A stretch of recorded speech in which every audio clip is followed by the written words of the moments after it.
all I literally did was like wait my turn, take a chance, just like a fisherman or, you know, someone that's going to collect a natural resource.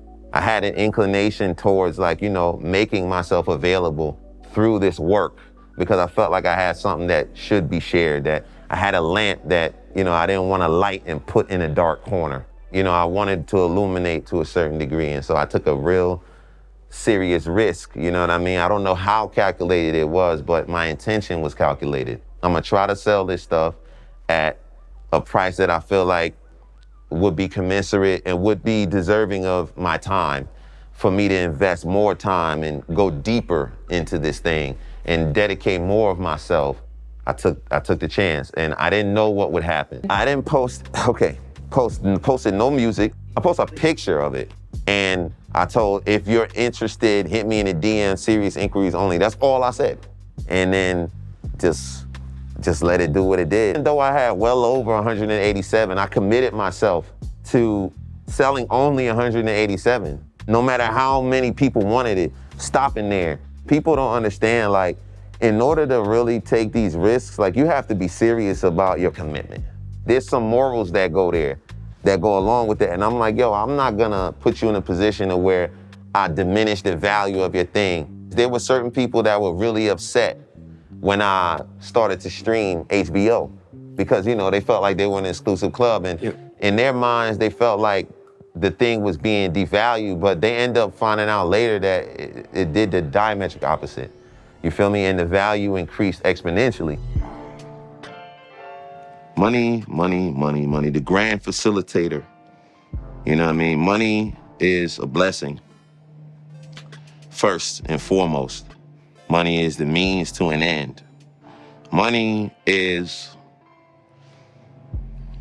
the texture, you know, of the endeavor, right? Because it's like, you know, depending on how much money you have to invest, you might never reach the place. Even if you fail to succeed, you might never even reach just the exercise. You know what I'm saying? You might never reach the location. You might never. So it's a very necessary accelerant, you know, so to speak. You know what I'm saying? And it definitely makes fires burn brighter depending on what you're doing with that fire. But in the beginning, like, it was a very like a touch and go thing because like even like something like Dollar Menu, that was like $1 when I first put that out, you know, for a direct download. But then within 24 hours, it was like already like 77 and the price kept rising.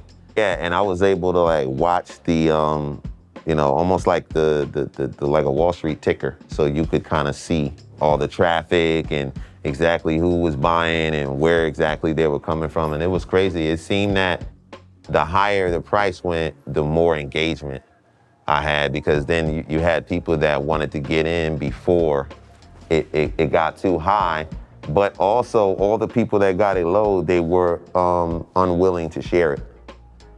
You know, so it was just like, it was a very interesting moment. Like, I learned a lot from that.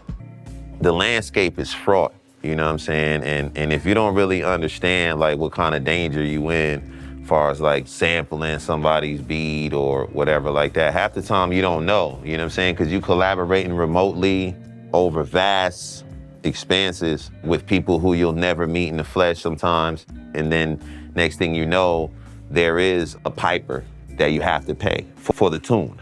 Like, it's definitely something that I think in order for us to move into the next generation of like true independence and validity and sanctification of intellectual property, I think like a lot more independent artists should start to concern themselves with those particular issues. And, you know, I'm not the one that's gonna save everybody, but at minimum, I could tell you this thing. It is very worth it for you to look into that, how that works, in the many different ways that you can get paid or that you can end up owing. I really wanna be myself, like the way that I thought people were when I used to watch them from the other vantage point. When I was watching someone like myself talk in front of the camera.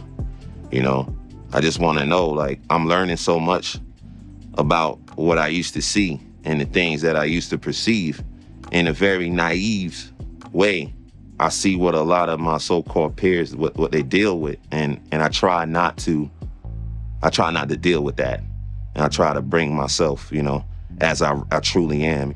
Like, I just want to be mach, hommy. And for me, I was able to do the physical business in a way to where I learned at a rate that I don't feel like you could learn when you can't really grasp what you're dealing with. People are dealing with numbers that are somewhat unfathomable. Like, motherfucker, you never seen a million feathers, not that you could identify. You see what I'm saying? So it's like, you know, there's a practical aspect of learning that's a lot of these experiences are completely devoid of any tactile quality, which is like the way our species has learned in advance for millennia. You know, now it's almost like we've been cut off from that power. The challenge is just like time management. I'm a multidisciplinary artist in the sense that music is not enough to keep me occupied.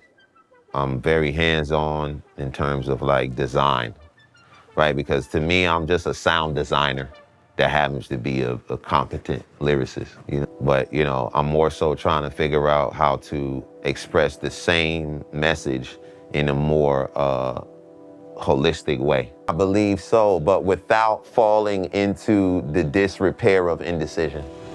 There's a long-standing tradition across tons of, you know, race, creed, religions, where the storyteller's function is to be like anonymous, because the point is not the deliverer or the messenger, but the message is the point. It's just like a little thing, a little agreement that I have between myself and my creator, and all the people that had to live and die in order for me to have hip hop as some sort of recourse. If you just shift your perception on how you look at the potential disaster that lies ahead, that same energy can be shifted in the right direction.